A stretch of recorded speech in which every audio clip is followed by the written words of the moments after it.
এই আশায় আমরা প্রত্যেকটা বছর আশা করে থাকি, কিন্তু মা আসে আবার চলে যায়, আমাদের অনেক দুঃখ লাগে। কিন্তু আবার আমরা চেষ্টা করবো আগামী বছর যেন মাকে না আমরা আনন্দ উপভোগটা করতে পারি। এবারের মতো পূজা অনেক কোনো বছরই হয় নাই আমরা মনে করতেছি, কারণ এবারের মতো আনন্দ আমরা কোনো বছরই করতে পারি নাই।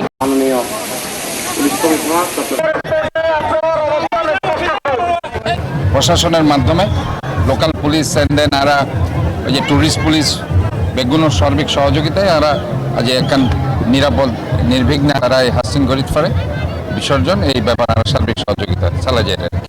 আর মনে করি যে এই শহর বেগুনের আর এখান সুন্দর শহর আর ঘুরতাম স্যার এখান নিরাপদ শহর এখান সেফ সিটি এবং আর মনে করি প্রত্যেক ধর্ম বর্ণ জাত গোষ্ঠী বেগুনের লইয়ে আর এই শহর গানরে ক্লিন গ্রিন হেলদি এবং সেফ সিটি করা পড়ে।